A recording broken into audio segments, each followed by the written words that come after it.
Malo Lele, and welcome everyone to another live digital kava session here on the Polynesian Eyes podcast. You have your host here, Tuafale, coming from the entertainment capital of the world, Southern Nevada, Las Vegas. And we're excited for this evening to be able to continue our live digital kava sessions. As always, we do make an effort for at least once a week. Whether we're doing a live, we try to keep at least one live a week on the live digital kava sessions. We continue to release episodes on the Polynesian Eyes podcast. You can follow us on Facebook, YouTube, Patreon, Instagram, X, Twitter, and there are many ways that you can also listen. Let me change the banner here so people can see that you can also listen to the audio. We also upload the video form as well onto Spotify. But if you want to listen while you're driving in the car, we do provide the audio version on Amazon Music, Audible, Apple Podcast, and as I mentioned, Spotify and iHeartRadio. We've also heard from others that we're also available on SoundCloud. We do use a service that just broadcasts the digital version or the audio version of the podcast on multiple platforms, so you can be able to access the content as you wish. We really appreciate the support that continues to come online with likes, shares, subscriptions. Really appreciate that. We really appreciate all of our paying members on YouTube. Those little contributions are very meaningful to us. So if you're, joining us here in the live digital kava session for the first time, or you've seen our content throughout social media, please like, share, subscribe, and comment. Even for those who disagree with us, we invite you to share your thoughts, share your opposition. Believe it or not, as much as possible, we do try to engage where we can. Obviously, we get hundreds of thousands of views every week, thousands, tens of thousands of comments. We can't respond to every comment. We can't, you know, get to every little thing. We're a small operation here, and it's we do it because we have a love for the game, right? For the love of the game is why we're here. So really appreciate that. Want to do a shout out there. Also want to give a couple updates. I think I shared this two live digital kava sessions ago, but we haven't done it on our last and most recent live digital kava session before. So before we get too far into the show, want to make sure I share this because we did relaunch and update our website. And so we wanted to let everyone know it's a great way. It's only within the US. We'll try and see what options we can to get into New Zealand and Australia. Obviously, Auckland is a hotbed for our viewers, and we get, great followers in Australia, New Zealand, and the US. We do get some people from Europe, but really appreciate the opportunity to get across and share this. These are just some merch. If you're interested, take a shot at it. I ordered the t-shirt the other day, and the quality was good. We did some small adjustments to the design, and we're pretty happy with the quality and think you'll enjoy it. And that's another way you can contribute and get some cool merchandise, at least from our perspective. We think it's pretty cool stuff. So with that being said, we're going to kind of jump into our first topic of the live digital kava session. And we're going to start with one that's kind of interesting. So we released, maybe we'll start by showing that. Maybe we'll start by showing a couple of videos. We'll start with the first one with the Tawalunga, then we'll get to the tattoo little situation there. And we released a couple videos and got a lot of feedback, interaction online. Want to take a moment here. Hey, Malo Talangi, appreciate it. He says, "Sup, Tua, how's it going?" It's going good, brother or sister. We don't know you here, but really appreciate it with that symbol we always take time to recognize our paying members of the Polynesianized podcast. That's another thing. Just remembering with that. Um, if you want to contribute a digital kava bag through the super chats, you can do so out of just adding to the digital kava bowl. Or if you have a specific question or a comment, making sure that you want us to get to it, use the super chat. And if you're a paying member like Ta'alang here, we make a coordinated effort to recognize our paying members. So if you're a paying member, small monthly fee and contribution, and this is one of the benefits is your comments on live digital kava sessions are highlighted, and we try to get to those as much as we can. So appreciate that.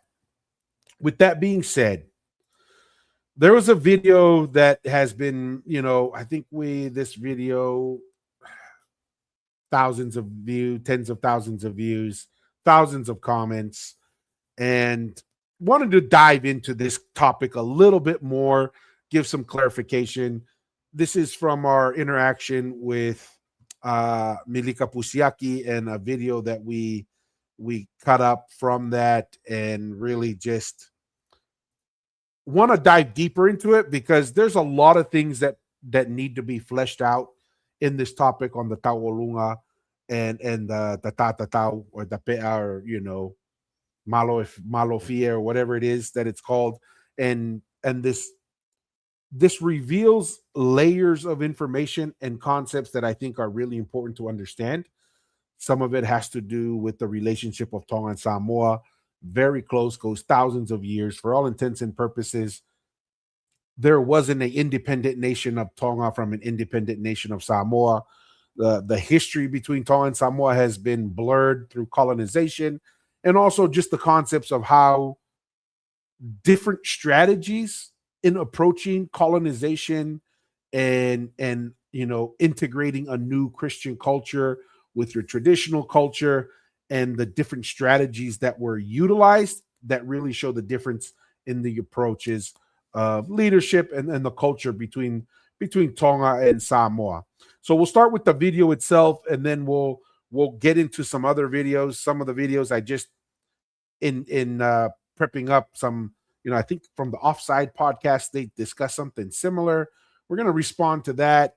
And also a ABC Australia or New Zealand did a short summary with Milika. We responded that, but we were going to go through those again and kind of talk through some concepts that I think are important to kind of keep in mind as we look at what happened before colonization, before Western contact, during and after, and how this misinterpretation of what's Samoan, what's Tongan, and how things are interrelated, and kind of walk through that and just have some discussion. So we'll jump into it and go from there.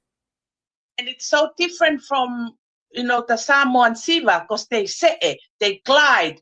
The Tongan dances remain still just to show very respect. Composed, yes. Yeah, very composed. And they were not allowed to move their lower part of the body when they perform.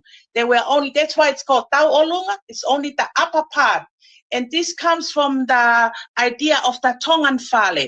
You know the lock, the va'akau that lies across in the on the fale is called Tauolunga or Taufatunga motua. The Tauolunga comes from there because the kahoki or those little sticks are tied into it.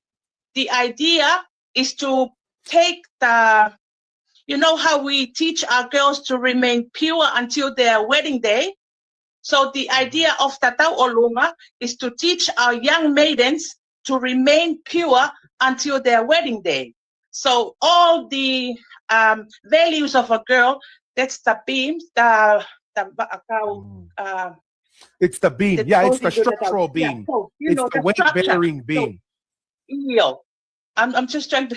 So that's why they form a Tongan Tauolunga, is to bring that all the values of a Tongan Tahine and teach her the values by us, by dance choreographers, so that she knows why she wear the puleoto, why the oil is still glowing and flowing, why the brother is the tula fale. And it's so different from the Samoans. So that's the video. She's kind of talking about the concept of the Tau'olunga, where it comes from, the framework that's in.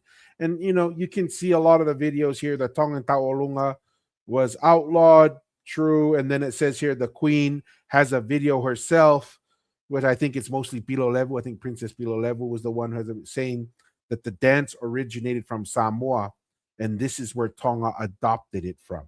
Okay, and this is earlier where, today. This is where nuances matter. Is the perception that Tonga adopted the Tau'olunga from Ha'amoa correct? And it's like, technically, yes. Okay. But there's a little bit more nuance to it. And from a very kind of like surface level understanding, which I had for many years, that's kind of what I understood until, growing and learning and listening to people, especially like Milika from La Paja, and those who kind of understand the nuances of politics and why and how these things came about. And that's something that's really important. I think what people fail to understand, and that's what I'm kind of hoping to kind of open up to those who are listening and those who are watching, open up the dialogue, is to have a different perspective of what was happening. Okay, so Tonga, Samoa, Fiji, parts of Fiji, Tokelau, Eastern Polynesia, from our perspective, was a united civilization. We shared a culture that united us. A lot of these were ruling families that were intermarrying and maintaining those relationships over long distances.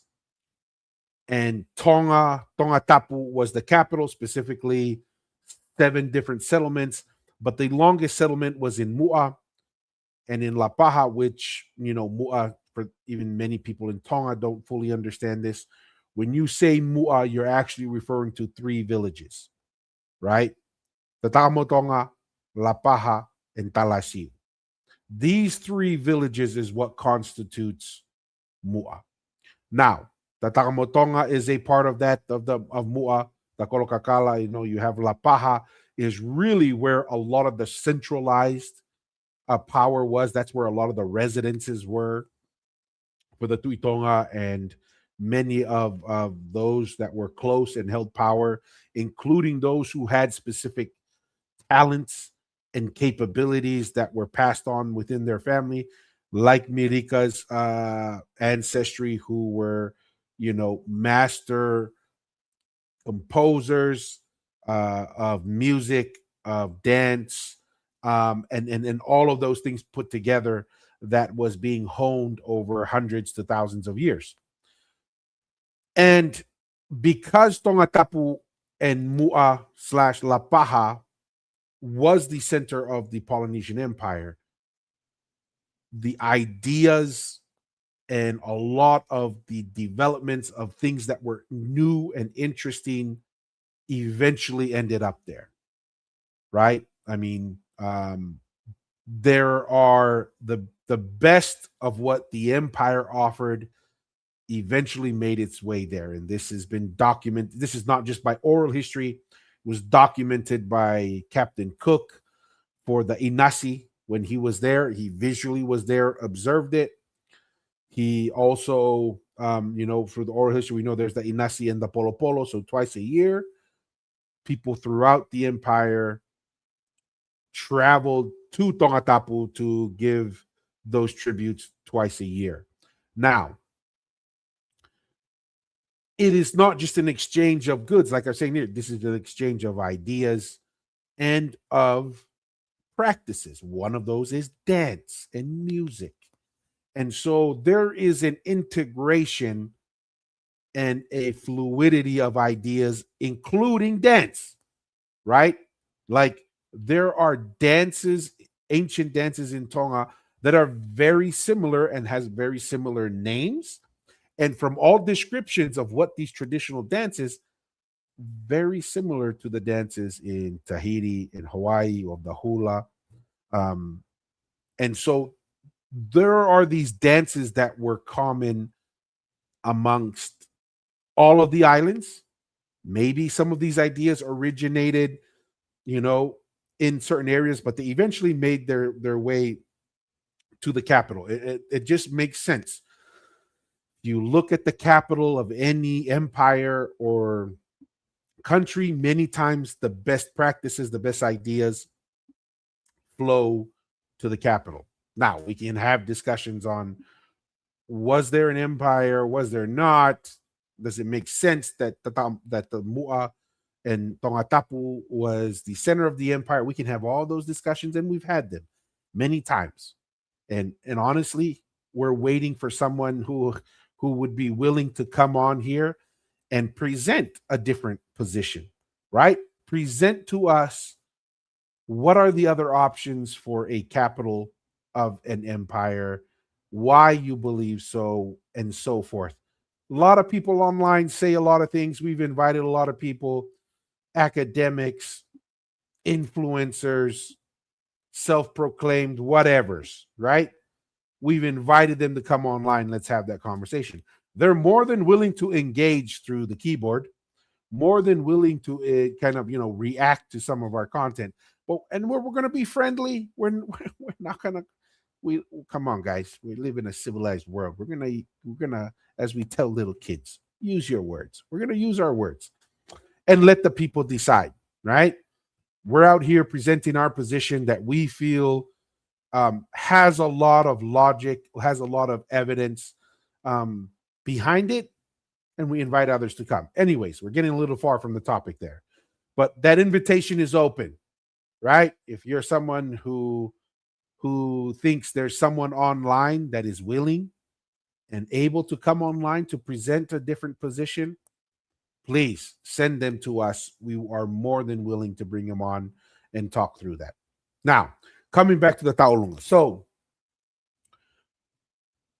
we have thousands of years of dance and music that's been shared throughout the civilization, and it's, a lot of it is brought to La Paja, where people of talent and skill are refining it and building it over hundreds and thousands of years. Then we have Christianity comes in. Christianity comes in and brings in a new perspective, a new approach to understand what human beings are, what relation they have to a new God. Which, from our perspective, is it a new God or is it a restoration of a belief in a God from before that is revealing themselves again, that was obviously lost? That's another conversation.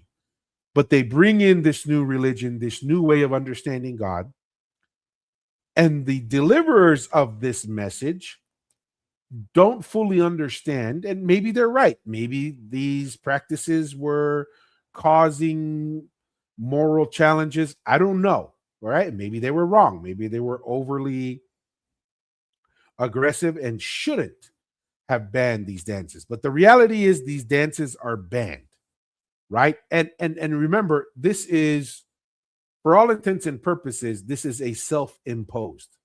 As much as people try to say, oh, the Europeans came and they banned it. Well, maybe in other areas, but in Tonga, because Tonga maintained its independence and sovereignty, this was a self-imposed ban by Tongan leadership on its people, in its culture. So it gets banned. However, there this is an effort to try to assimilate and integrate, right, a new culture. There is still thousands of years of history and of practice and observance of dance and culture, so it doesn't just disappear overnight, right? And like Elon Musk, I just watched a video of Elon Musk. He says if you're cutting and cutting and cutting and you never have to put something back that you cut, then you know you're not cutting enough, right? You're going to cut as you're trying to improve and adapt and develop something new. As you're cutting waste or what is a distraction, what's not critical, which Tonga was doing as not only part of its conversion to Christianity, but its navigation through colonization, certain things get cut. And it's obvious that some of these things that were cut probably shouldn't have been cut. Prime example, after Tupo the First bans tattooing and so forth in Tonga, he still himself goes and gets a tattoo. Right? He goes to Samoa and he gets the tattoo there. Now, that is a possibility of recognizing, hey, maybe we kind of went too far. As they're all navigating new ground, and you know how difficult it is. It is so difficult and so fragile to navigate colonization. Tonga was the only one to figure it out. Okay, and it's not easy. So we have things like tattoo and tauolunga that are cut. This is also true of those dances. So this is where history, experience, maturity of politics, and understanding how to put back something that was probably cut, that was unfortunately cut, not necessary, but we have to figure out a way to bring it back. And we still have this knowledge of how these dances were done, how they were executed.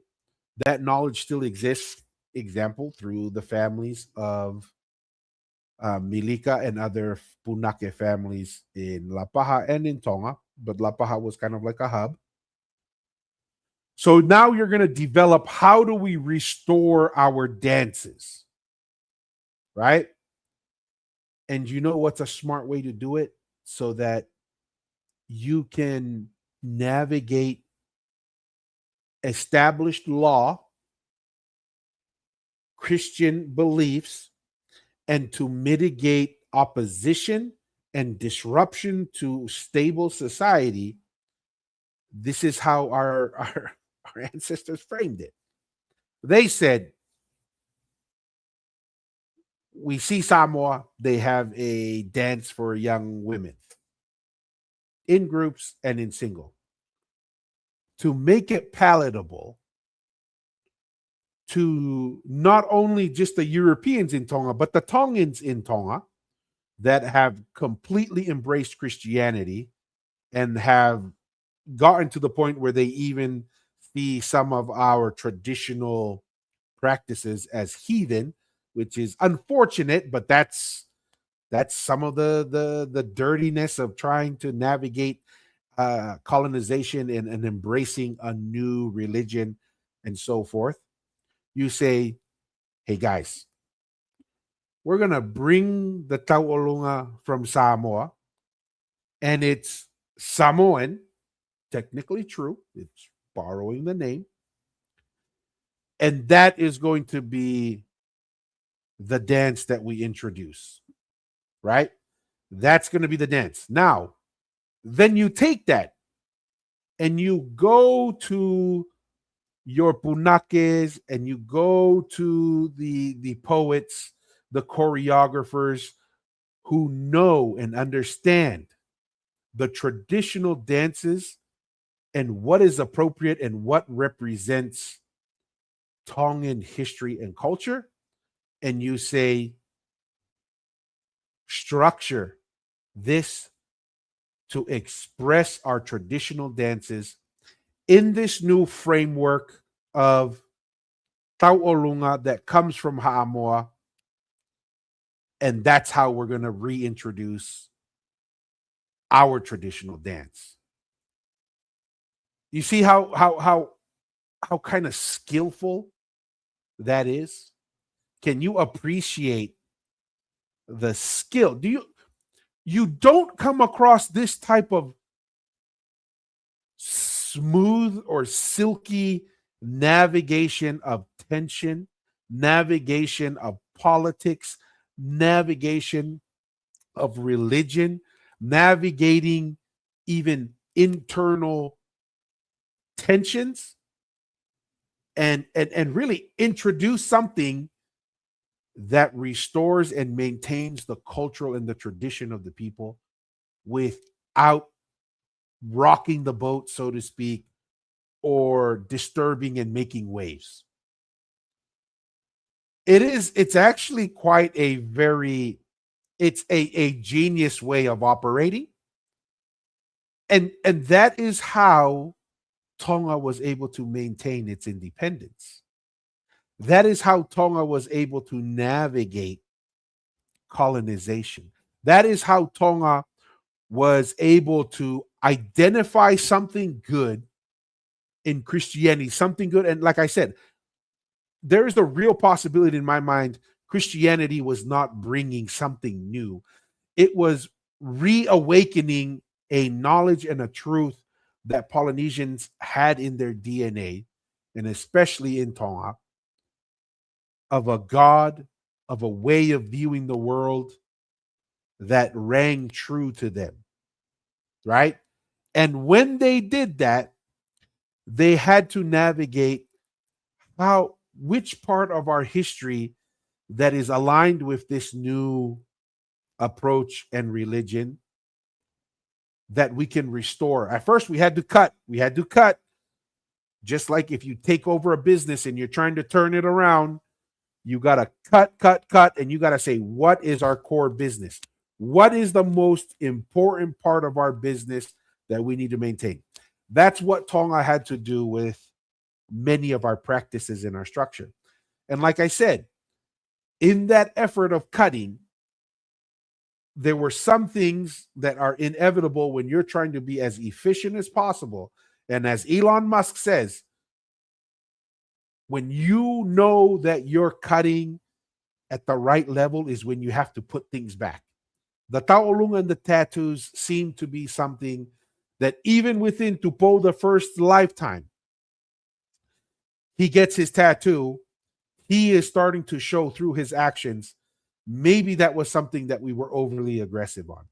Then with his granddaughter, who marries into the Tu'ihata Kalaua clan, she starts reintroducing dances and so forth. And when I say reintroduce, she facilitates the pathway to reintroduce this by writing songs and poetry. And then she turns, like Milika Pusiaki said, she turns to the families that have been doing this for thousands of years and says, express our Tongan culture through the framework that's palatable for Christians, foreigners, Christians who are domestic, but it's also bringing the element of Tongan ancient history and dance. That is what's happening, right? Yet people will jump on and say, oh, that's Samoan. Okay, it's technically right.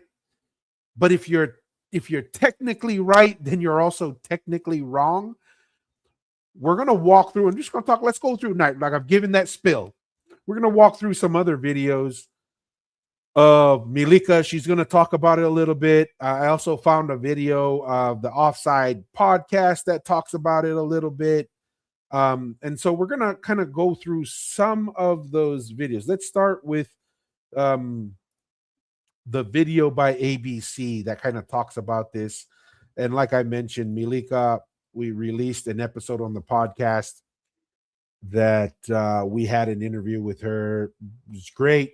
Go check that out. And we're going to kind of react to some of these and try to minimize stopping it as much, but 8 minutes, maybe we'll stop it once or twice, or if there's a commercial. But yeah, Let's go through it.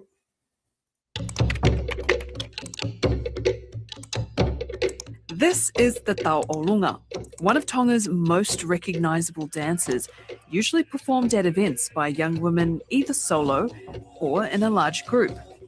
And while Tongans are proud of their cultural heritage, it's been pointed out. This Tau Olunga dance of Tonga was adopted from Samoa many centuries ago. In the past, scholars have highlighted the Tau Olunga's Samoan origins, and it's a narrative that's often repeated today. I always disagree with people when they say we stole it from Samoa. No, we have our own. Mirika Pusiaki Fifita is the founder of the Fe'unukola Global Academy that teaches Tongan performing arts. Hailing from the village of Lapaha, Milika comes from a famous line of bunake, or master performing artists. So Lapaha is the ancient capital of Tonga. And before the Christianity hit our shores, the Lapaha people were known as the choreographers, the composers to the Tui Tonga. And when Christianity hit our shores, they banned some of the ancient dances. She's conducted extensive research into Tongan dance forms. Milika says the Tau Olunga has a more complex origin than merely copying Samoa. Milika says before Tau Olunga, there was Daula, a dance performed by the daughter of the highest village chief. She says that when Christian missionaries first arrived in Tonga, they deemed the Daula dance too suggestive. Because the way that the Daula girl moved, because the Daula was like a very seductive dance, the missionaries thought it's against their teaching and their beliefs. The ban was serious enough that missionaries imposed fines on people who performed these dances. But And that's where I'm saying, understood that the missionaries had influence, but the missionaries do not have political nor policing power, right? They convinced the Tongan leadership this is something that needed to be cut. But just like when someone takes over a business, you know, you have board of directors, they're telling people what to cut, how to cut, and whatever. But at the end of the day, it's the CEO and the team that needs to make the final decisions. Milika says that while Tongans embraced Christianity, they were reluctant to part with their dancing. To accommodate the ban, they reworked Daula, combining Christian and Tongan values to uphold the dignity of young Tongan women. Working with Milika's ancestors, Queen Salote further solidified the dance by restricting whole-body movement. Tau Olunga in Samoa is Tau Alunga, and it's beautiful, but they glide. They call it se'e. You know, they move to the beat of the rhythm of the song. Whereas our Tau Olunga, we are standing still. We barely move around. It's mainly the upper part that we use for delivering our actions. So I think that's the difference you've seen from the ancient one and the current one. Pause that right here. Malo Shogun, paid member of the Polynesian Eyes podcast on YouTube, so really appreciate it. Shogun says, Tongan Tawalunga is way different from Samoa Tawalunga. The Tongan Tawalunga is graceful as opposed to the Samoan flamboyant. Also note that the actions to the Tongan one is matched to lyrics. And the lyrics, the hand movements are expressing or tied to the lyrics. I think that's what Shogun's trying to say there is, you know, if it's a dove, the hands will represent a dove and so forth. If it's, you know, of love or whatever, it may go to the chest. So yeah, really, really important there. And that's one of the restrictions on, and I think Milika talks about a little bit, you know, there are multiple variations of the Tauolunga even within Tonga. The most restrictive, and one could say managed, is from La Paja for the royal families, where there are certain actions that are discouraged or removed, tapping of feet, you know, certain facial gestures are kind of like no-nos. It's keeping a very calm, forward-facing display of the dance. So Malo Shogun, appreciate it. All art absorbs and reflects the world around it. Pacific dance is no different. Little girls, okay, everyone sitting down. We've always been navigating, we've always been traveling, and we've always been sharing dances, and all these different dances that we have been a way of us trading knowledge, trading culture with our neighboring Pacific islands. 100% agree with Milika's cousin what she's Cecilia saying. Pusiaki is also a renowned teacher and performer of Tongan arts in Aotearoa. She says Tau Olunga continues to evolve even today because each village and each instructor brings their own experience to the table. You will go back to Te Takamotonga, you will see the Tālunga of Te Takamotonga. You will go to Ha'apai, you will see their way of Tālunga. You will go to... By the way, I'm pretty biased. The Takamotonga probably has the best Tawolunga. The people from there, it's the most entertaining. I would also say for the Lakalaka, La Paja, and the Takamotonga are my favorites. I don't know if I'm just biased, but I am much more entertained watching them execute these dances than others. But 100%. It's not to say that one is better than the other or this is right or wrong, but it's from the people that we learn from. If we have like Apunake and Tonga, they taught students. Those students now migrate overseas to Tonga, to America, to Australia, to New Zealand. Those students are now, lotolahi, they're courageous to venture out and start teaching. But as Tau Olunga evolves, so too do other Tongan dance forms. Nowadays, there are many practitioners that So I'm going to pause it there. I think that gets the concept there. Don't want to watch the whole video, but a lot of things that they're expressing, Milika and her cousin here, they're talking about the trading. They're talking about how the ancient Tongan tradition of dance is kind of like merged together with this new Christian identity. And it's a very, very fine line to try and manage, right? Because you're trying to maintain what's important from the past, what is most critical, removing all unnecessary pieces, and trying to see which pieces of this new identity and this new culture that we have embraced and trying to merge them together, all the while trying to make sure that sovereignty is maintained. This is no simple act. This is something that is very complicated. It's very, very sophisticated, and it's a difficult thing to do. This is why Tonga surviving colonization, it's really kind of silly for me to hear people is like, oh, they just capitulated to the missionaries. Do you know that every other island did that? All the other islands converted to Christianity. They still got colonized, right? So you can't just say, oh, the Tongans, they just capitulated. They just bowed down. Okay, guys, you guys did the same thing. And if you did something different, like all-out war, the European technology outmatched you, right? So once again, we have to be a little bit more thoughtful. We have to think about these things and understanding how these things survived, how they were restored, how they were combined with the new culture. This is what gives us an understanding of what our people, our culture, our history was really like, and the level of knowledge that the Polynesian civilization had achieved, right? Like, once again, the Ula sounds very similar to the Hula and the Tahitian, Kamure, and all those kinds of things.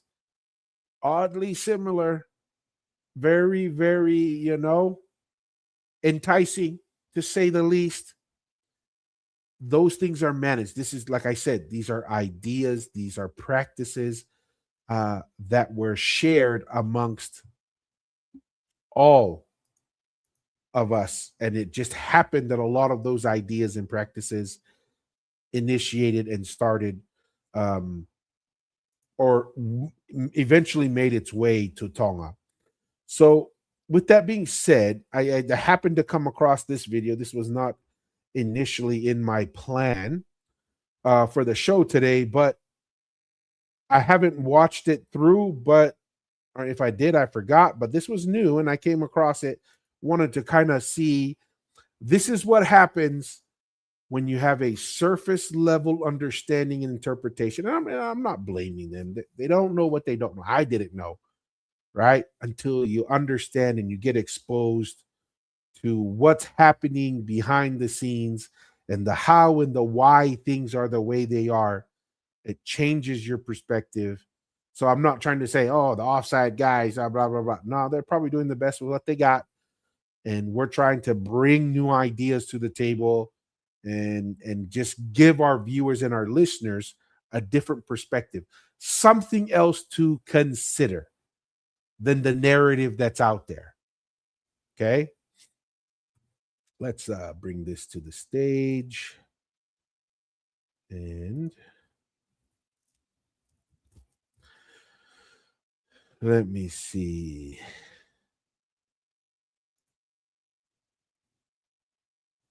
All right, let's This is the Tau Olunga, one of Tonga's most recognisable dances, usually performed at events by young women either solo or in a large group. And while Tongans are proud of their cultural heritage, it's been pointed out. This Tawalunga dance of Tonga was adopted from Samoa many centuries ago. In the I'll leave it there. But again, you can hop on ABC News Australia and just search on YouTube, where does Tonga's most recognizable dance really come from? You watched the docu. What's your thoughts? Yep. I don't think there was anything bad about it. It was just acknowledging where it was from. But in saying that, like, Tongans have made it their own. You know, there's heaps of different variations now. I think Queen Salote made some changes to it. What do you call it? Like, she restricted the movement in the Tongan one. So, and once again, it's not Queen Salote, it's the Punakes that were given this responsibility to say, how do we express our ancient dance and culture through this new framework, right? Just like Tonga expresses its traditional government, political, and even social and religious perspective through the Tongan constitution, right? How do you reflect the ancient Tu'i structures of land ownership in a new constitution that allows for private property for a commoner that didn't exist before? How do you express that? And that's how you get the Tongan laws on land. Tongan laws on land are probably one of the most sophisticated law and most, red tape laws on land ownership than any other place on earth. And it's by design, and it's because it is an adaptation of ancient law land ownership practices implementing Western and new ideas of private property for the individual, while maintaining the kingly and nobility control or involvement and ownership of land. It's a merging of those. That's another great example of a merging of Western concepts with traditional ancient concepts that have been in existence and provided stability in Tonga for thousands of years. If you watch the documentary, she was talking about it, how the Tongan one tends not to glide across. It's very subtle way. Yeah, very it's subtle. very still as well. So, in Samoa, the Samoa one we glide, and they call it se. And imagine being able to build an app. We'll pause that right there. And so, we've watched the video. I don't know if this sound is going to come through. I want to make sure it doesn't. So what I'm going to do is I'm actually just going to remove it. That's what I'm talking about. There's nothing wrong per se with his interpretation. That is the surface level interpretation that one can take, and that's fair, right? That's the intent. The intent of what the Tongans did was exactly to achieve what was achieved there. It was like, hey, yeah, it's Samoan. It was borrowed from there. And that's the narrative, right? That's the propaganda you want out there so that you don't get the opposition, not just from the foreigners in Tonga, but also the Tongans within Tonga who have fully embraced Christianity and this concept that what we cut in the past, everything that was cut in the past must have been evil, must have been wrong, and therefore it would be less palatable for them to say, oh yeah, we're restoring our traditional dances that we've been telling you for how long is evil and bad and blah, blah, blah. You see how much of a challenge that is, rather than saying, hey guys, this new Samoan, the Samoan Tawalunga, we're gonna establish that we're not quote unquote resurrecting our banned dances. We are bringing the Samoan Tawalunga and we're expressing ourselves through that. Not knowing that is the pathway of which you restore your traditional dances. And like you maintain the head height, so it just glides. So but a lot of our Pacific history is like that. A lot of it's shared. In some places 100%. It's lost. And so I don't think it's a flex to try and say, yeah, it's from where we are, because sometimes it's only traced back to, like, say, Samoa, for example, like tattooing, simply because it survived in Samoa.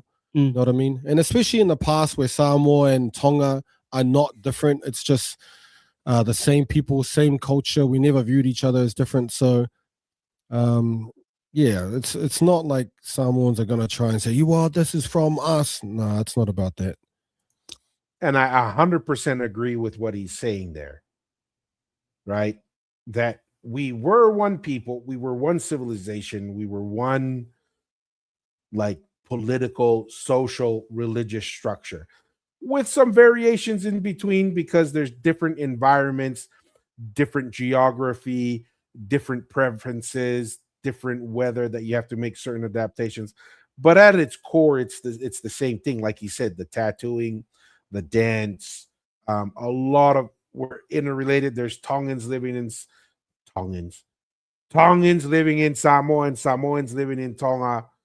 Remember, there was no American Samoa and Western Samoa. Now it's just Samoa as independent nations with borders. That didn't exist. So I agree 100% with what he's saying. We've talked about this on the podcast so much, but about colonization and the effects of it on our culture. And one of the points that were brought up by I don't have the wonderful lady's name, the Tongan teacher, who trains this craft over in Tonga, and I think Australia as well. But she talked about how a lot of this was restricted, and most parts of it were taken away due to Christian missionaries.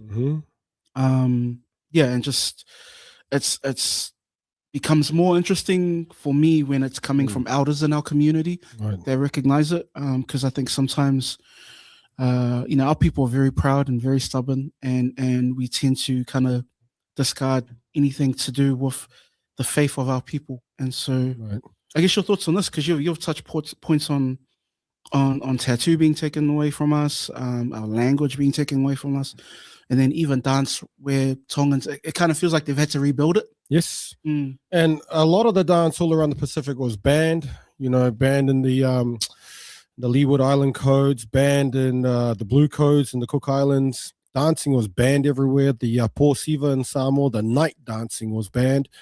And it hasn't even come back. There's no more night dancing. What's the night dancing? Dancing at night. Wait, so just dancing like it Yeah. wasn't a specific dance? or was Siva it- and like what That's probably very similar to the ula, right? It was probably the night dance because it was very suggestive, maybe. I don't know. she said. She brought up the ula. The Mm. ula Oh, there we was go. really sexually suggestive. Well, that's how the missionaries perceived it. Yeah. The swaying of the hips, the ula in Tonga, which is the hula, right? Yeah. Which is the hula in Hawaii. Right. So did Samoa and Tonga have a hula? Yes. Okay. So, and that's what she's talking about. For example, the ula is what she talks about. So, there was like a compromise with a lot of things. So things were either banned or okay, you can do this, but Change not it. this. Yeah, or change it a little bit. Mm. Okay, so like for example, there's ones like flowers. Flowers were banned in the Cook Islands, but if you wore the flowers to a church service, it's all right, but you're not allowed to wear it. So that's what I mean by compromise. Like this Siva is banned unless you do it at church or whatever. It's part of a Christian celebration, then it'll be okay. Right. So yeah, it's just so many things were banned. And the ula, for example, so Balangi comes over and finds things sexually suggestive. Mm. You know, so it's banned because of how they view things. And so, like you said, this was like trying to rebuild it, trying to enable it to survive. So Yeah. they have to change it a bit, otherwise they'll completely lose it. You know, so it makes you wonder about the dances that were banned. You know, There must be so many. absolutely, and Yeah. a lot of dance is not like nowadays. Dances is just Yeah. Yeah. right. There's no meaning, but dances. Can you do that again for? So we can clip it. But it'll look good. Clip this. It'll look good if there was 4 other people doing it. So clip Yeah. 4 of me and do it. I bet it'll look good. But like the old dances were recipes. The old dances, Recipes? yeah. So the old dances were cultural practices. So there were dances on how to weave. Oh yeah, yeah. There were yeah. dances on how to build sails. So you do all this stuff, That's interesting because that speaks to our oral tradition. right? So rather than write it down, we're gonna move, Yes. and this is the. We're gonna recipes. move and sing it. And that's Interesting. why they always look for children. This was our most important child who was musical, Right. okay? Because they can keep rhythm, means you can keep song. When you can keep song, you can keep history, you can keep recipes, you can keep cultural practices. Mm. And so the old music and Interesting, never heard dances that. had information in it, right? So when you ban that music and you ban that dance, you ban that information about culture. So Yeah. surfing songs were banned, for example, and songs included which waves to catch, how to build the surfboard. They were all in songs. And we all know, like, we can remember songs that we sung like 20 years ago, Mm. right? And just out of it being music. So That's so interesting. yeah, I never so thought about it that yeah, way. so a dance back then wasn't just random movements that we did together. Everything had a meaning. So It was education. it was education. You know, It's this storytelling. storytelling, Yeah. all of Yeah. that, the history books, the ngafa. Yeah. You know, your ancestors was a song, all right, and you know, and you remember that, you chant that, and all of that. Dances were the same. You know how to move, what plants to pick, like how to pick it. You know, Yeah. wave currents. This is the wind, and this is the wave current. Like it was all information. So that's why they were banned. It wasn't banned because they were just random movements. So our people were like original hit makers. Bro, like it was more than that. It Yeah, wasn't just yeah. a hit. No, Like, because they made it It had catchy to enough. hit and hit. You know what I mean? Well, that's the best music, though. Yeah, it's the best music, and kids can latch onto it Yep. so easy, man. Music is so important to pass on information from generation to generation because Mm. kids can remember music for the rest of their life. Like once they remember when they're like 3 or 4, they'll never forget that tune. Yeah. And then like later on, the lyrics click.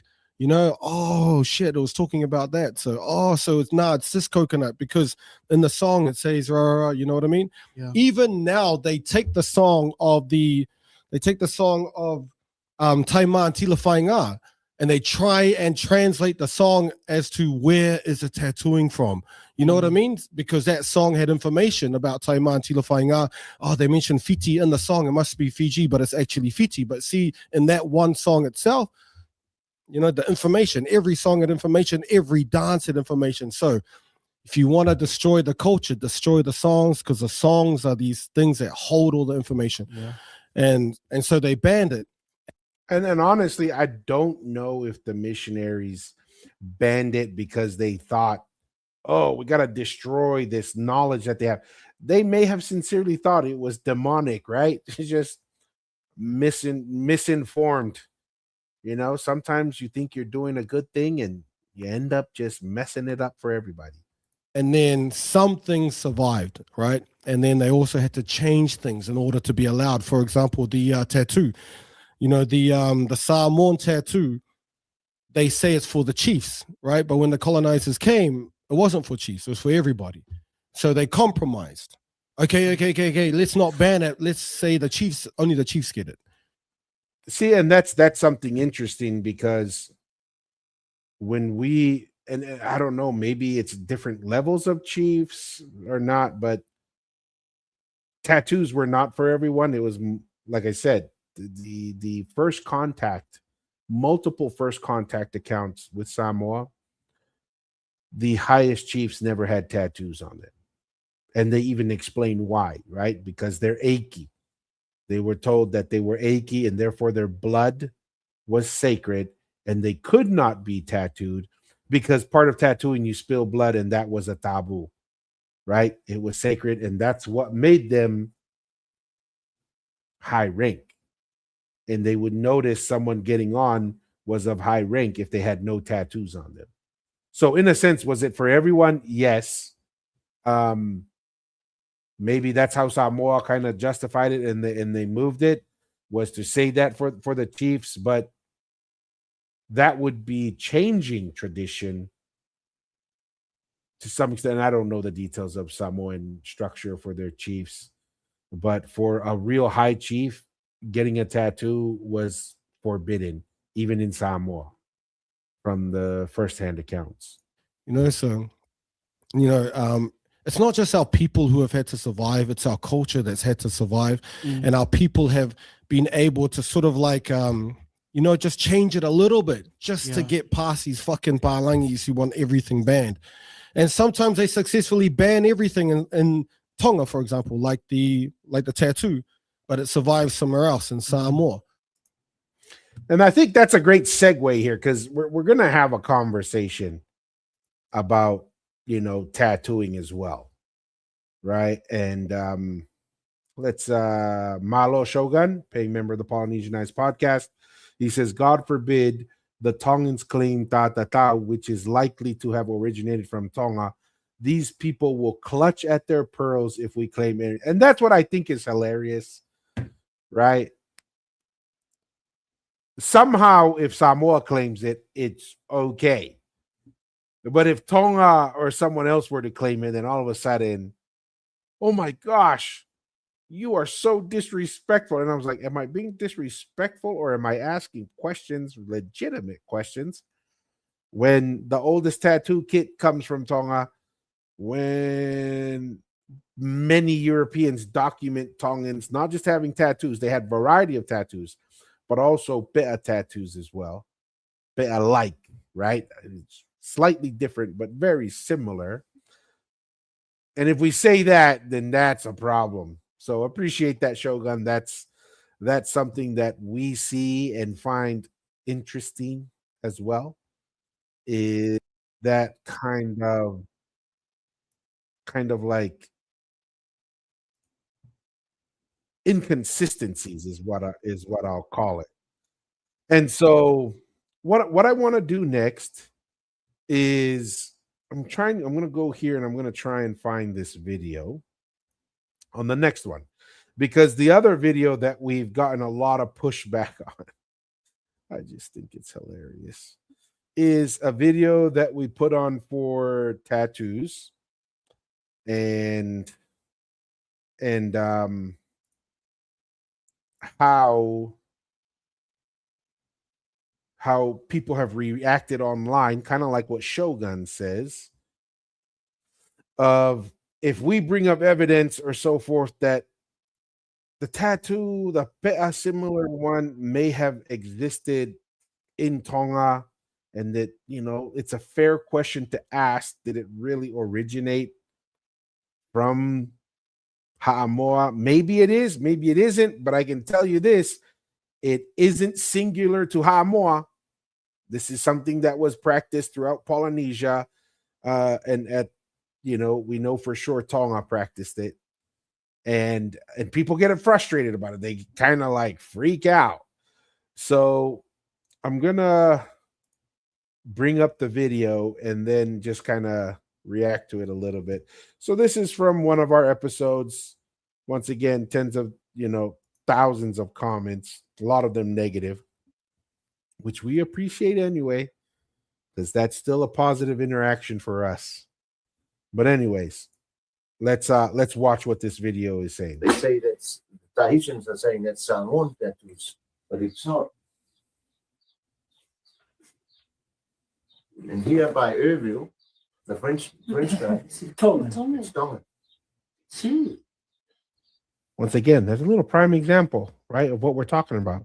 Tahitian saying it's Samoan, Samoan saying it's Samoan, but when you go back to the data, it says they're Tongan, right? This is the thing. But the narrative that goes out into the universe through colonization and through the academia is, oh, it's Samoan or so forth. They say that the Tahitians are saying that's Samoan tattoos, but it's so this is the funny thing, right?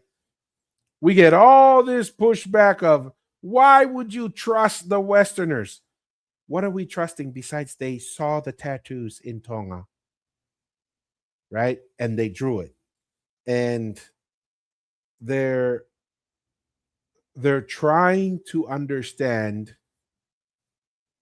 what they see. They're not saying, oh, that's Samoan or whatever. They're just saying, saw this tattoo in Tonga. And I've seen it on multiple people and they document it. Right. And then what's happening here, and I'll try and get it to the part of the video where they're showing the tattoos. So they're pointing at that tattoo right here, right? The French guy documents, and it's a better looking tattoo. And he's saying, once again, because the narrative's out there that anything that looks like a pea is Samoan. It's only Samoan, that's where it's from, that's where its origin. There's no difference. Everything gets accumulated there. And on a part of it, like I mentioned, a part of it is because Tonga is maintaining its sovereignty. It's trying to survive. So a natural part of surviving your sovereignty is you get isolated in your own little world. When you get colonized, not only do you have access to go overseas, but there's more opportunities for studies to happen. There's more opportunities for you to get your version of your story out.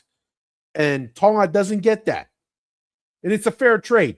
If I were to make the trade, keep your sovereignty versus get your story out to the world, I'd say keep your sovereignty, because eventually, like we are now, technology will facilitate and opportunities will come for global movement of information at a higher rate than ever before, and Tonga will eventually be able to tell its story. So this is what he's talking about, right? And my favorite is people, especially those who are negative, trying to jump to conclusions. They say, oh, this poor idiot over here who's saying it's because saying it's Tongan because a French guy, and they say, come talk to me when a Samoan Tufunga says it, right? And this is a Samoan Tufunga right here who's saying that's a Tongan tattoo. And he says in this document, this short clip of the documentary, I am not doing something new. I am only restoring what was already Tongan. Right? That is what he's doing. That is what he's offering. And apparently he's one of the, I can't remember the gentleman's name, because this one person who names it, unless he's blah, blah, blah, whatever his name is, one of the most respected Tufungas, then I don't care, because we said, hey, he's a Samoan Tufunga. And unless he's this, and it was the exact last name that same family, the well-recognized Tufunga. Right? But once again,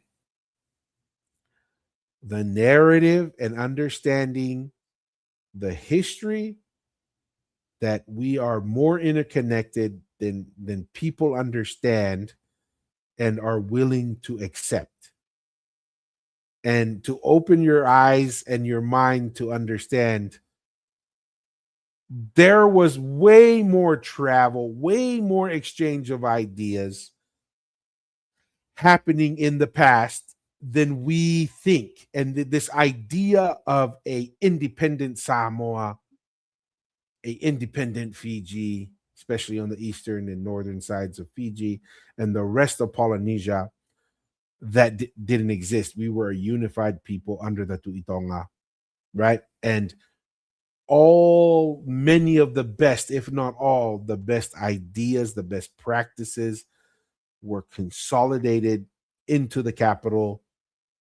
And that is what allowed Tonga to maintain its sovereignty, right?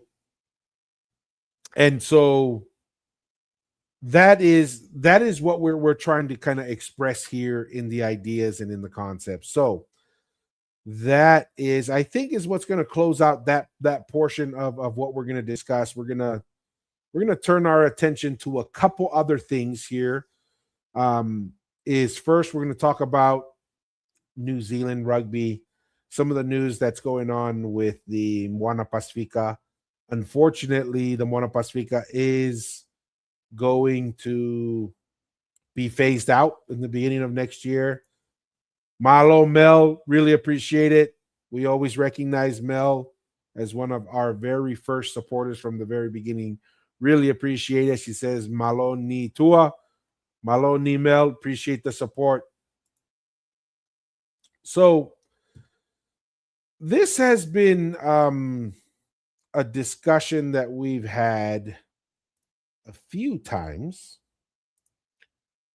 Is New Zealand rugby has some structural issues, right? Well, number one, I don't know if New Zealand rugby understands their core problem. Once I understood, and because I could never understand why Super Rugby does not adapt, why Super Rugby is not as profitable as it could be. It has that potential. Why Super Rugby in New Zealand has a hard time providing a better product, even to a rugby nation. I never really understood that. But once I learned that all these franchises in New Zealand rugby, 51% has to be owned by New Zealand Rugby Union. Then they said, well, there's your problem. What's your motivation to produce a better product? What's your motivation to put more capital, more skin in the game, when basically you have an organization like New Zealand Rugby Union who has the final say on many things and control, but doesn't bring money to the table?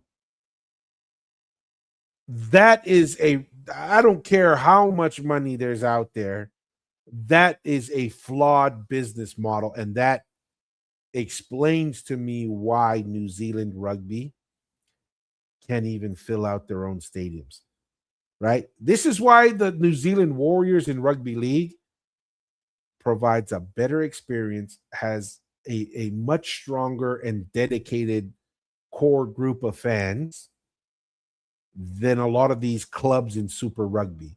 They have a dominant past and history, but they do not produce a high quality product. Maybe they do, because they just have so much raw talent, especially because of the Polynesian talent pool that they have. But just the product and experience for the average consumer, it's pretty poor, right? And it's because the way they're structured, that there isn't enough money in the world to solve that problem. So there's a structural issue there. Real quick, Shogun says, in time, Samoans will eventually come to realize that we too have our own history, and it's like they're triggered that we get a chance to tell ours. I agreed. And a part of it is, hey, they have their perspectives and what they believe. Hey, that's why we have the live digital kava session, so the best ideas can compete.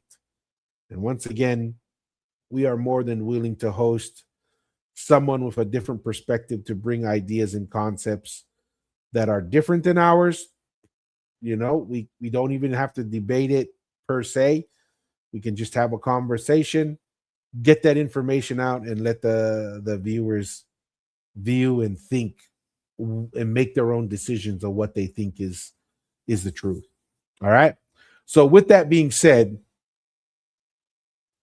so we have the Pacifica Rugby, and you know, for a while they were all like, "Oh my gosh, New Zealand rugby is so awesome. They're investing in Pacifica Rugby," and I'm like, "Well, number one, New Zealand is Pacifica, and I just never understood that naming convention. It's kind of annoying." You know, it's just like the Islanders when they call the Islanders, and I was like, dude, New Zealand is a freaking island in the Pacific in Polynesia. Even some New Zealanders are like, oh, you know, the difference between Kiwis or Maori and Polynesians. And I'm like, dude. Anyways, won't go down that rabbit hole, but that's a little annoying. So with that being said, I never was a fan or supported the idea. Oh, New Zealand Rugby Union is so awesome. They're investing. I was like, dude, they are only doing that out of necessity, right? Because South Africa left. And that was really who was generating cash because of the South African market and so forth, keeping Super Rugby afloat. Then when South Africa left, Super Rugby was desperate. It was out of necessity that they reached out to the quote unquote Pacifica teams. So Fiji's done a phenomenal job. You know, Fiji has the advantage of a larger population, larger economic economy, right? So it generates a more cash and opportunity there. Tonga and Samoa are not quite there purely from a financial perspective. I don't think that they have the infrastructure nor the cash to facilitate an independent team. Maybe as a minor owner or contributor, maybe that's a possibility. Really, it'll have to be the multimillionaires of Polynesians, of Tongans and Samoan, especially from the NFL, guys like that have a lot more cash that could fund this. But once again, comes down to that terrible structure that they have. I don't recommend a single person. I don't recommend that a single person, no matter how much money you have, don't buy a Super Rugby team. As painful as that sounds, I'm just telling you, Super Rugby can't, even within a rugby loving nation, they cannot be profitable. Okay? Let me just repeat that. New Zealand is a rugby nation, and Super Rugby has a hard time making money and being profitable. That's how bad it is. That's when you know you have a structure. Remember, we were talking about and previously of like when you're trying to adapt, you're trying to change, you got to try and cut the stuff that's bad, cut the stuff that's not good, so you can be efficient, provide the best product, bang for your buck as possible. New Zealand Rugby can't even do that or Super Rugby can't even do that because their biggest problem controls all the franchises. And they want people to bring in capital, pour in cash, like they're some unicorn startup, and have no say or no control over the franchise. Okay. Anyways, let's watch a video here real quick. I don't know, maybe it's an 18-minute video. I don't know. We'll watch the whole thing. But let's let's listen to it. We'll see how far it goes. It's probably painful. I mean, it's New Zealand rugby unions, like it's their what you call their CFO. It's number one. I don't know why the CFO. He's the bean counter. Why is he the spokesman? I don't know, but we'll give it a shot. Let's give a play here. Just to give a bit of background for our decision, which we've announced today, as we all know, Moana Pacifica has been in a distressed state for quite a number of months. The team was up for sale during the back end of last year and went through a sale process. Unfortunately, that process fell through around April this year when we were notified of that process failing. And then we had to step in along with some other parties to help support that team to get through the end of the season. So I thought... See, once again, you have New Zealand Rugby Union making these business decisions because why? They own these teams, right? They own 51%, controlling percentage over these things. So, yeah. I've always been with the players and the fans to make sure this team can stand up as long as possible.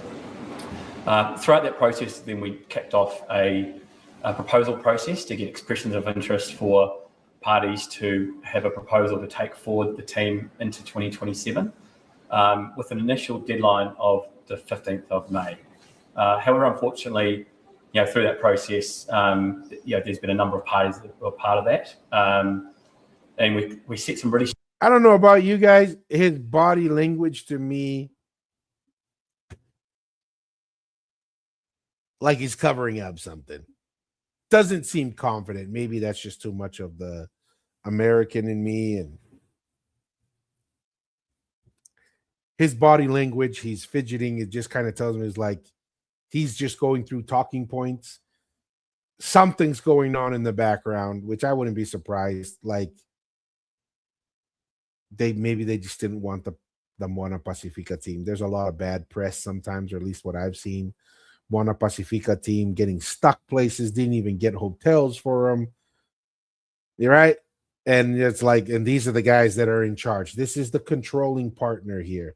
I don't know if they really wanted the Pacifica. They liked Fiji because Fiji's probably is more economics behind that. Right. But they want the, we're invested and we really think the Pacifica is important. But then they make these kinds of decisions, then tells me, and just his body language tells me there's a high probability that they really didn't want anyone to save Pacifica, Moana Pacifica, because if there's a will, there's a way, right? Strict criteria. First criteria really is committed capital to establish the team. Of course. And to ensure that team could last a key broadcast cycle for the next 4 years. The other key part to that was a viable and sustainable business plan, which was a key component to enable the team to stand up a competitive team as part of the competition. And again, you see how kind of ridiculous this is? We're hearing from New Zealand Rugby Union, who has a hard time being profitable in New Zealand. They're making decisions on how much capital they think and what a viable business plan is. You see how kind of like ridiculous this is? And, we see all these All Blacks in the background. They have the most valuable franchise probably in rugby. And they can't even hold on to their primary sponsors. Right? Just think about that.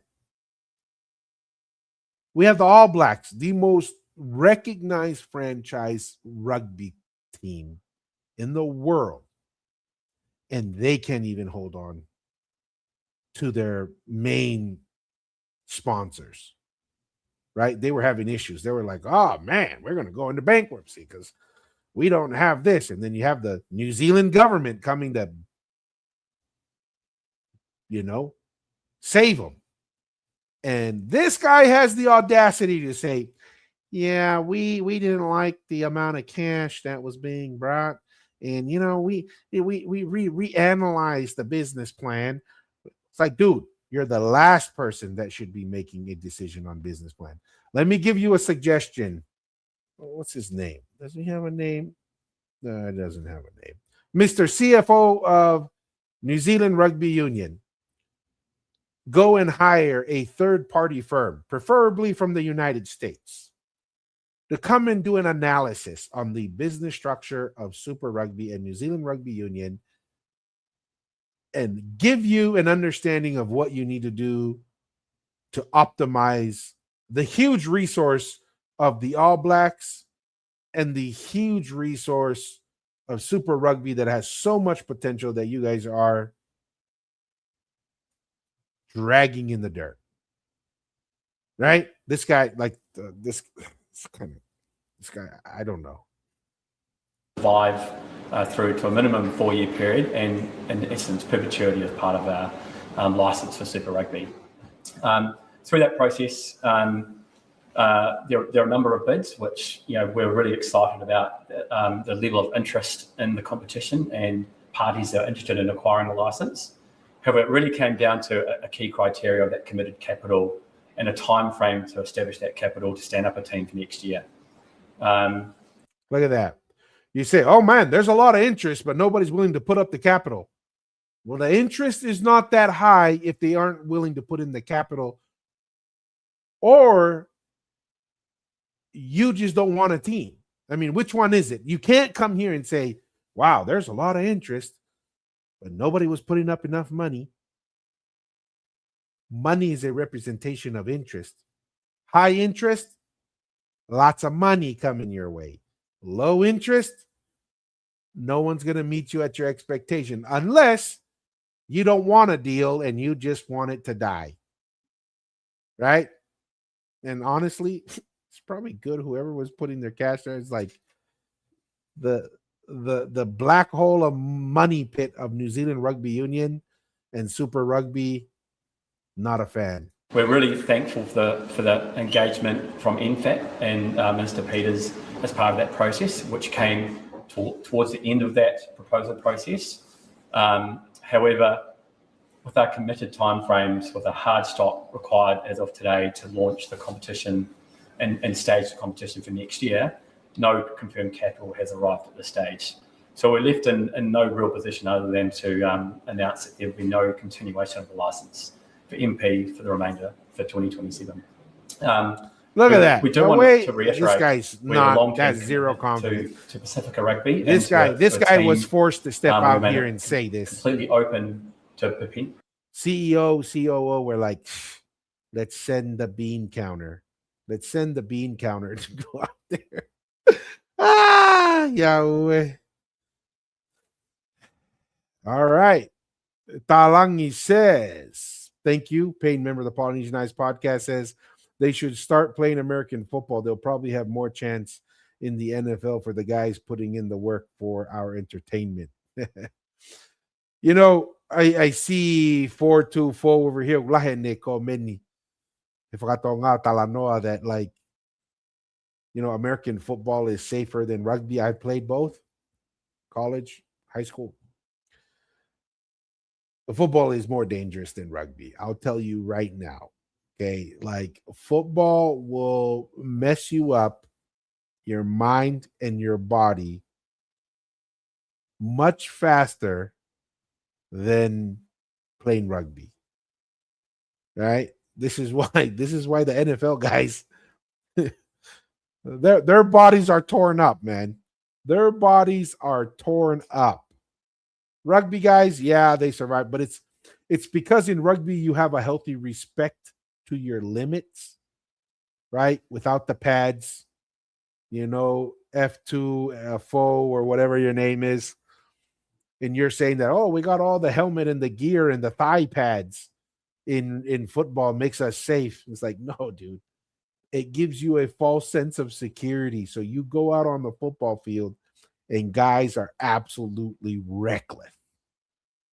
Throwing their technique, because you think you're safe, you don't rely on technique as much, and you're just going at 100 miles an hour and you're just throwing your body. And instead of proper take. In rugby, you don't have pads. So you're kind of relying on technique a little bit more.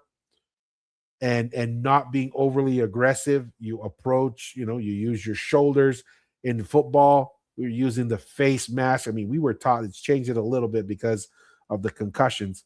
When I played football, they said you stick your face in their chest, right? Your face mask right in the chest. Hitting with your head, your face right in front is, so where do you think the majority of that force is going? It's like right on your face, your head, your neck. Rugby, we use our shoulders and so forth. So, yeah. Anyways, coming back to Talangi's comment here, they have, especially if you're a big dude, just look at Jordan Mailata. You just look at that other Tongan kid that they signed.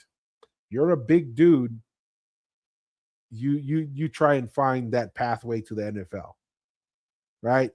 That, and you have to have those off the charts measurables. But Jordan Mailata has shown that Polynesians can show up. They're willing. They have the size. They have the speed. They have the strength. Right now, we typically have the kind of like the character and the willingness to learn and to be taught. Hopefully that maintains itself because it is a big part of our culture. But yeah, 100% agreed there, Talang. Let's see here. Let's come back to Mr. Squidward. Is that who he reminds me of? Squidward's always squiggling around on SpongeBob SquarePants. Is that what this guy is? I don't know. Potential future bids related to a Pacifica Look team. at that. He doesn't sound going confident. forward beyond 27. However, just to be very clear, there's not a viable option for a team to be stood up for 2027. So I'll take questions from there. When you say no capital, so are you suggesting this bid had no capital raised behind it? In terms for our time frame, there was no confirmation of capital received or dedicated confirmed capital in relation to the team to be stood up for 27. Was there any money confirmed? We did not have any confirmed money other than some support from partners from a commercial arrangement for one of the bids. But from a significant capital perspective to meet the requirements, there was no confirmed capital in that regard. We'll probably end it here because Winston Peters has some thoughts on this, and we're big fans of Winston Peters. So let me get this straight. You have 51% ownership of Moana Pacifica, and you have the license. So you're the majority owner, you're the issuer of the license, and you have total control, and you want someone else to come in and put their capital in there while being 100% subject to you as an owner and then to you as an issuer of the license. Do you see why maybe someone is hesitant to give you that capital? Right? What I'm saying, man, Mr. CFO, go back and figure out why you guys can't be successful off the charts like the NRL in a rugby country. Is that because the Tongan and Samoan governments and New Zealand government wanted more time? I can't speak for them exclusively, but I'm aware time is definitely a constraint. And as I said, this process has in essence been running for and the time is self-imposed. Quite a long time, and those requests for that time perhaps were happened quite late in that process. To be clear, NZR was not part of requesting capital from the governments. That was from the bids themselves. So I can't speak on their behalf on that. The deadline has been shifted. Correct. Several times. Yes. So the original deadline was the 15th of May. We shifted that multiple times, especially with light of potential support from MFAT and Mr. Peters to try and give that as much time as possible. However, we have a hard stop in relation to the competition. We need to support the current teams, sponsors, booking venues, timetable scheduling. We're at a hard stop, unfortunately, to stand up that competition for next year with our partners in Super Rugby Pacific. So the deadline was moved. Some might suggest the goalposts have been moved as well. Did you keep asking for higher levels of capital? No, that depends on the quality of the business plan presented. So you did move when somebody said, you first said, "Hey, it's $5 million." Somebody came and said, "Yeah, I got $5 million." Oh, I don't like your business plan. It's now $10 million. How do you tell someone you're not interested in keeping the franchise alive without telling them you're not interested in keeping the franchise alive? By doing exactly that. Is it capital or is it the business plan? They said they didn't get capital. When someone met them at the capital, then all of a sudden the business plan wasn't good enough. Coming from the people who don't know what a good business plan is because they haven't figured out how to keep Super Rugby profitable, let alone a franchise that is smaller with a smaller footprint and a expansion franchise like the Moana Pacifica that's hard on its own. See, that's what I'm saying. These guys, from what I'm hearing, they didn't want a team. They can say what they want, but maybe they're bleeding money in other areas and they just saw Moana Pacifica as dead weight. Because when someone met them at their capital, all of a sudden they saw the business plan wasn't strong enough. If you got enough capital to launch next year, you launch next year. It's kind of silly. And for sure, at NZ Rugby, we've done our due diligence on that business plan and made our assessment on what capital should be required for that. That sensitivity should be performed by all parties. We performed our sensitivity, which was a fair and reasonable sensitivity of what's required capital for a team to be stood up. Had that increased recently? Well, our assessment on sensitivity suggests that more capital was required than that assessment from the parties included. And it was disappointing that those parties didn't do that sensitivity analysis. Pretty standard business approach to no, it is not. Scenario. This guy should not be talking about standard business practices and that they understand what a successful business plan looks like in investment when they're not successful in what they're doing. Okay? From all I can see from outside, Super Rugby is just trying to stay alive. They're not thriving. They're trying to stay alive. They ain't the NRL. Go, Mr. CFO, don't even come to America. Go to the NRL and figure that out. Go to the Aussie rules, whatever they're doing, the Aussie rules in Australia. They seem to be thriving. And like I said, I think I know it's because you guys think this is what I grew up. I was an All Blacks fan. And, especially through the early days of Jonah Lomu, I remember when George Gregan scored at the very end and beat the All Blacks. That was the last time I was like really disappointed on the All Blacks loss. But once I saw, see how they're this behavior right here and how they're moving the goalposts.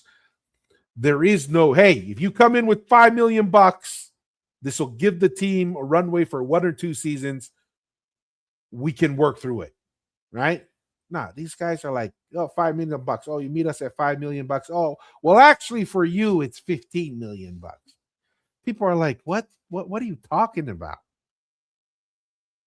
Sounds to me like you don't know what you need to run the team for a few years.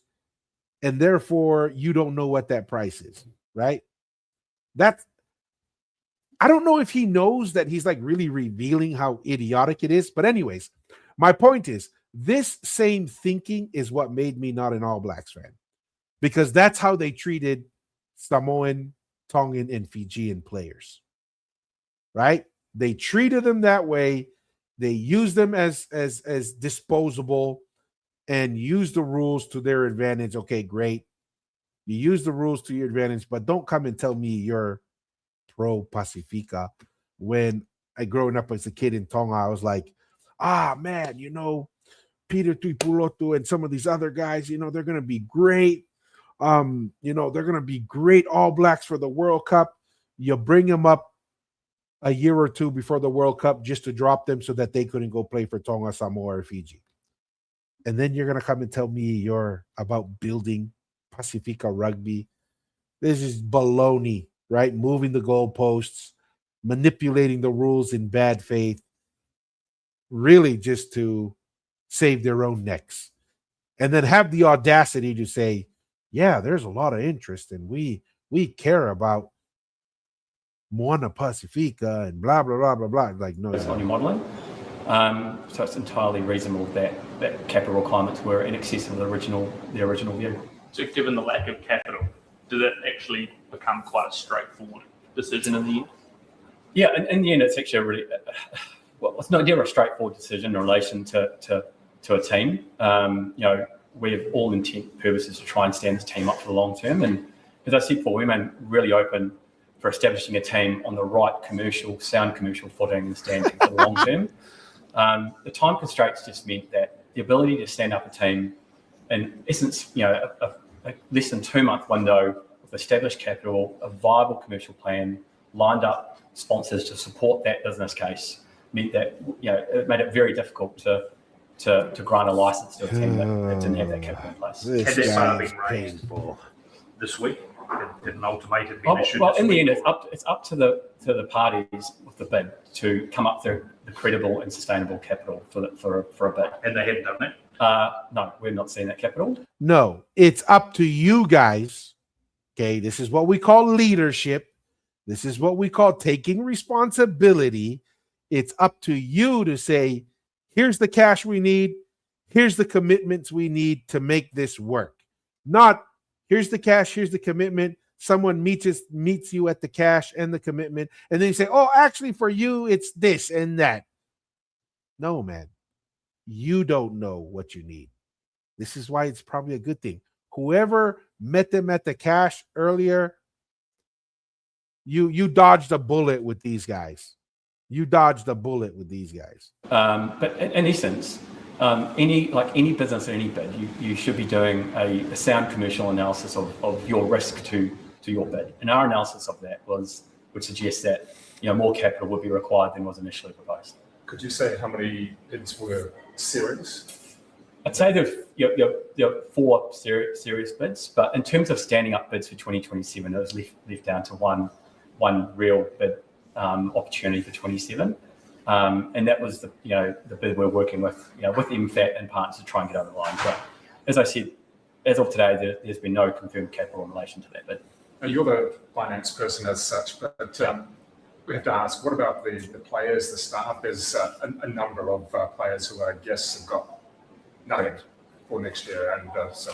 Yeah, I just want to reiterate, our thoughts have always been with the players. We stepped in with the current Moana Pacifica situation and have directly funded the team through to the end of July to support the players through that process. That was us directly funding a private enterprise.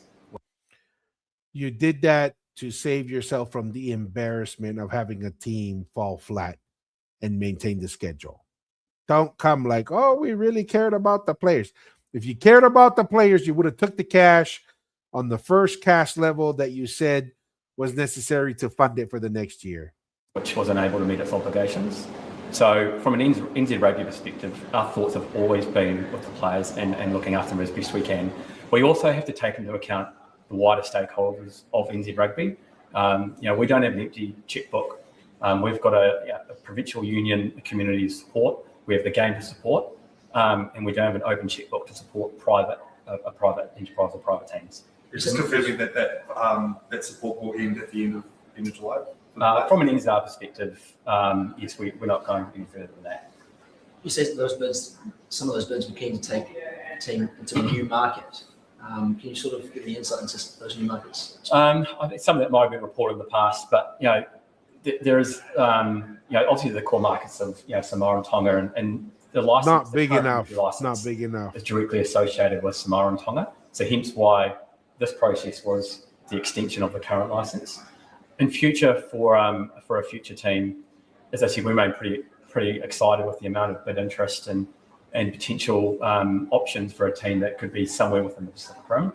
So I won't comment on those specifically for now, but and we remain committed working with MFAT and other parties to supporting rugby in the Pacific and potential teams in the future in line with Rugby Australia and competition. Adi Savia was due to come back to Moana Pacifica. Where does he sit now? Adi is a NZ Rugby contracted player. So he will be back into a New Zealand Super Rugby team. It's up to Adia, I guess, and his team to work out where that is. But Adia remains obviously for next year a NZ Rugby contracted player. Have you spoken to, or how much conversation has there been with Australia about this team? I mean, I know they may say, well, it's not our problem. No, to be fair, Australia really let us run the process because it is our license really in terms of grant as part of the Super Rugby agreement. So they have really, we're just getting them informed of the process as we've moved along. And they've supported us in terms of us making the right decision for NZ Rugby, for Pacific Rugby in the community. Was a decision made some time ago that it would be better for everyone, in inverted commas, to have 10 teams rather than 11? No. Would Rugby Australia not support 10 teams instead of 11? No, this decision was a decision made for NZ Rugby for the competition, purely on back to those key aspects of a viable team with a financially viable business plan and committed capital, which was not there. So that led to the decision. There was no pressure from Rugby Australia for us to make that decision. Based on what want to get to 11 or I'm sure. Not very for convincing. sure for the competition, future expansion is attractive and is a key part for growing the competition, the commercial value of that competition. But for 2027, that won't be the case. And it could be a while if we see a team from Tonga Samoa back. Look, I can't put a time frame on it, but if you really step back in essence and look, just we want a strong Pacific connection and a long-term viable. Let me translate that. We want to maintain the talent pipeline from the Polynesian, Tonga, Samoa, Fiji, but we don't want to have to do the hard work to figure out a way to make it viable, right? Like, it's more important we just maintain that talent pipeline, not really that important to make sure that there's a viable option for those athletes to be independent. Long-term viable team based in the Pacific, creating pathways and talent pathways and economic value in the Pacific. To rush forward and establish a team within 4 weeks that in quite essence has considerable cash burn, was not likely to be profitable over a 4-year period at all. It's not the right solution when we want to establish a team, as I say, for perpetuity. So the Moana Working Party, sure they did everything that was asked of them. Would you dispute? Oh, well, in the end, we did not have any committed capital. That was the fundamental requirement, and we have not had any committed capital as of today still from that process. So, but you said you changed the goalpost. Work from that team, and we worked proactively and significantly with that team and other parties to try and get this over the line. But in the absence of confirmed capital, we cannot take that risk in a competition. And to take this forward, these guys didn't want Moana Pacifica until that capital is committed. We have to, as I said, we have a competition that has to get finalised, and certainty for our sponsors, for broadcast, for a whole lot of reasons why we need to get that completed. And unfortunately, without that capital, you've got to draw a line in the sand at some point to move forward. Negative message to the young Pacific players out there, do you feel? No, I think we've got to stand back and go, there's actually a lot of positive opportunities. Within New Zealand Rugby, we're really committed to Pacifica. From a governance perspective, we've got two board members. The Pacifica Council just been admitted as a electing council into rugby, so with 2 votes, and we do significant work in the Pacifica community for the game. And we remain committed to a future opportunity in Pacifica Rugby, but one that will also develop credibly in a business plan and a financial pathway to create long-term pathways and success in the Pacific itself, not playing games within New Zealand. Based on the numbers you've seen and the modelling you've seen, are you confident that something could be stacked up for 2028?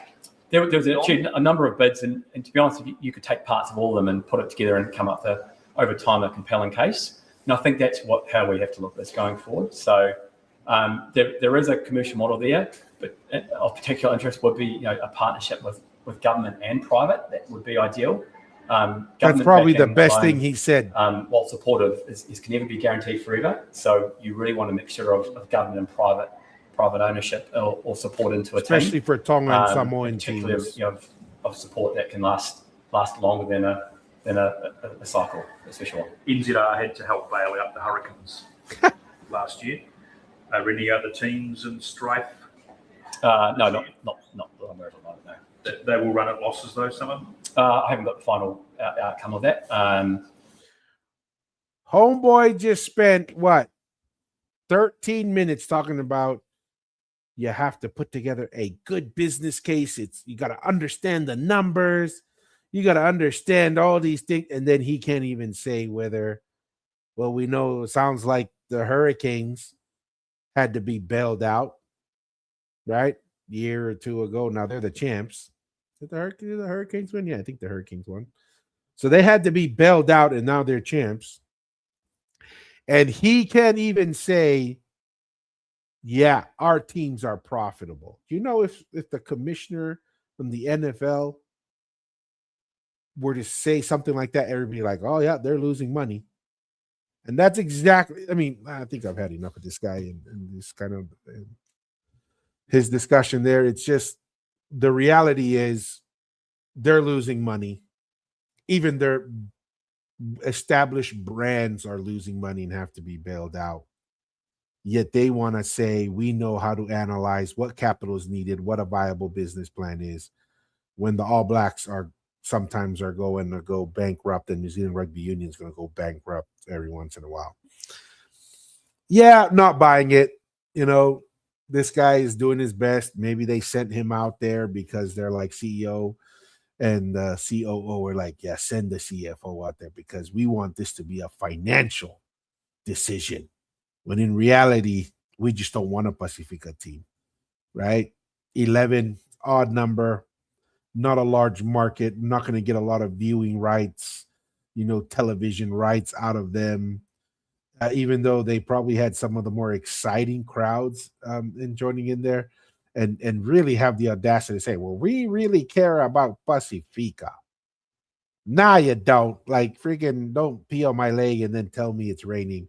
And then the audacity to, right after he says, we know what a viable business plan looks like, and we know what capital is needed to run a team, and then some of your largest franchise had to be bailed out, and you cannot confidently say all of our teams are making money.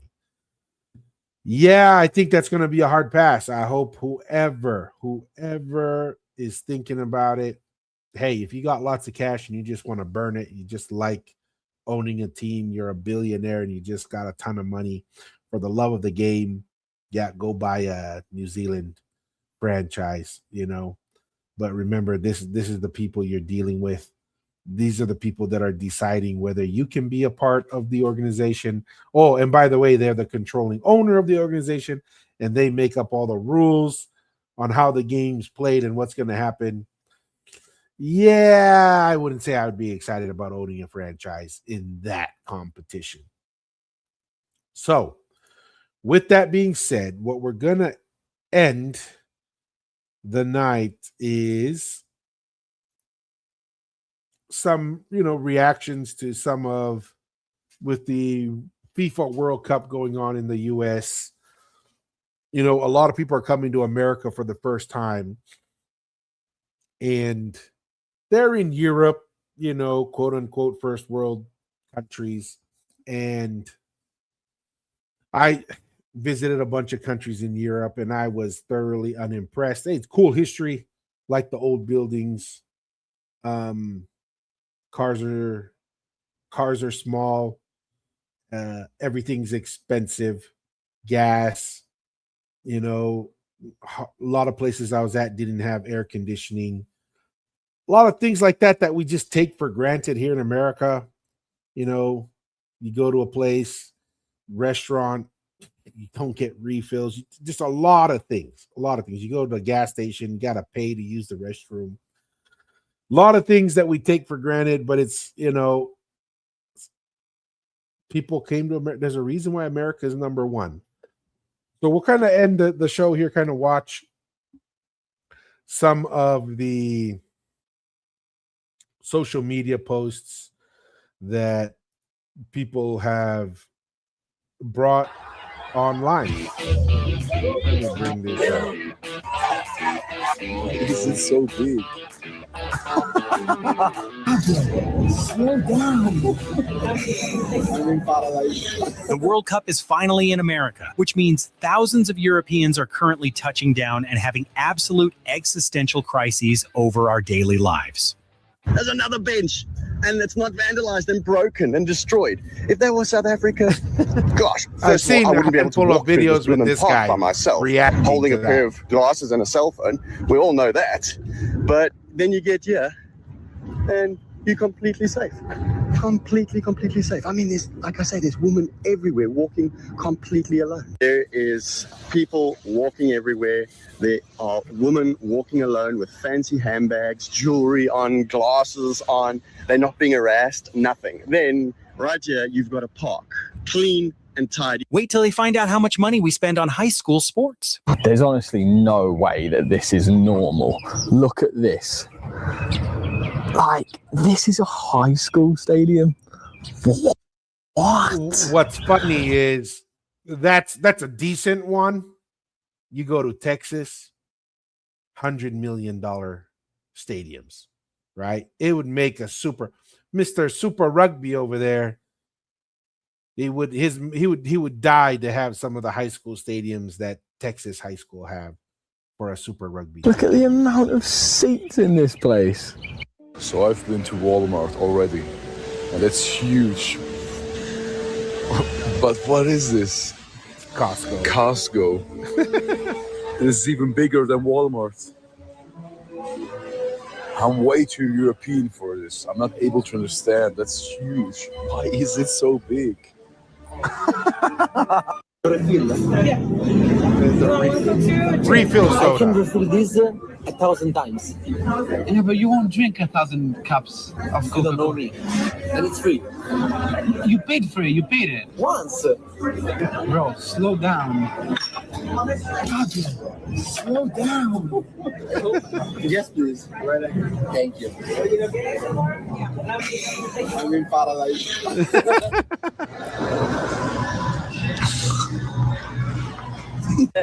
Fans from South Korea, they were down in Guadalajara turning up with Mexico. Like, I think that's really the best videos.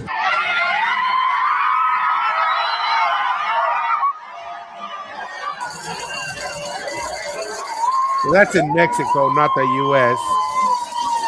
So let's stay in the Europeans U.S. to come visit us and just do like stream of consciousness blogs of visiting like the South. I had this as well, yes. And it makes even people that live in America be like, yeah, you know what? Our country's not so bad. America, you deserve and are owed an apology. And I'm going to say sorry on behalf of all the countries outside America and their media and the narrative they paint about America. Hundreds and thousands of fans for the World Cup are now seeing America through their own eyes, realizing the narrative they've been fed is false. And they're now realizing America is not the place that they thought it was. And I am sorry. That's crazy. the I didn't media in realize these countries how much outside of negative America coverage paints you America the way gets. they do. America is rich in culture, scenery, the people are amazing. And the media in the countries outside of America paint this weird narrative that it's a place that you shouldn't go. But now the tides are changing. There is a shift that is happening. And I'm sorry you've been painted in this light for so long. And I'm so happy America is finally receiving the flowers that it deserves. We've all seen the videos of the Europeans experiencing America for what it truly is, and it's amazing. When I first landed in America all those years ago, I came with an open mind. I saw it through my own eyes, and it's exactly what is happening right now with all the traveling fans for the World Cup and the foreigners. They are seeing America through their own eyes, and they're realizing how amazing it actually is. It's ground beef. I mean, look at the size of it. Look at and I got big hands. There. The bread. But there is no real bread. How many ingredients? Oh my God. And don't get me wrong, I'm not hating on you, but I think most of these things would be so illegal in Europe. Container store. It's just containers. Just containers, what? To contain stuff? Yeah. But what if you want a soft mattress or a medium mattress? I'm not sure. Only firm. And then, of course, We sent them to our local gas We stations. did a Buc-ee's. Banana pudding in a cup. Talked about Buc-ee's before. From Giant Texas. beaver. Yeah, all it My does favorite look gas like station you. in the world. This is like a gas station that let the intrusive thoughts win. Everything's Bucky's own brand. And it's all Spicy good. pickled eggs. Just in a I didn't jar. get the pickled I'm eggs, but genuinely overwhelmed. if it's Do you a want sample? Buc-ee's Yeah, brand, that's a lot it's of fudge, probably Ollie. good. In the UK, McDonald's is quite high up on the totem pole of fast food chains. I came to America and I assumed the That's same. at the bottom. Turns out I think it's a little bit lower on the totem pole, and the quality and taste is completely different. Like McDonald's, honestly, like fries taste nothing like the fries in the UK at McDonald's. You know what's funny? When I was in England, went to the McDonald's drive-thru and I tried to ask for ranch. They had no idea what ranch was. So I asked them, so what do you guys have? They said ketchup. And then they said sweet curry sauce. That's when I knew, oh man, England has a lot of Indians there, because how else do you come up with sweet curry sauce as a dipping for your fries? Back to Boston, got in a cab, went to the airport to go home, and I thought, I'm not going home. I'm staying. So I get back out the taxi and got another taxi straight back into Boston to come here to watch this game. The Boston people That's are amazing. crazy. This is it's the best city I've ever been in my life, bar none. It's incredible. The people. This is why I stayed, because you guys are just amazing. Can you hear it? It's the cicadas. The cicadas when they make that noise, that I just love it. Those are the bugs. And it's You so hear them a lot relaxing in and so Texas. peaceful. Is this for real? What kind of storm should I be expecting here? That's a I don't know tornado, if the Barton buddy. Army are ready for this with all our kilts and all the rest of it. He saw a flat sign that said, "Watch for severe weather," and there's like a picture of a tornado on it. And he's like, "Is this real? Excuse me, sir. The movie Twisters wasn't fiction. That shit was a documentary." Like, we're heading down to Miami. We started the day with a walk to Walmart. We literally only went in for something for breakfast and ended up spending $80 on toiletries. Also saw this weird animal. I've got absolutely no idea what it is. And of course, everywhere, American flags. I wish we would have the same in Patriotism. Switzerland, where you could see all the Swiss flags. No, that's a good thing. United States flags. I like this. I just took a walk all the way down there. It's back to this guy again. Midnight. It's freaking midnight. Anyways. And I'm completely...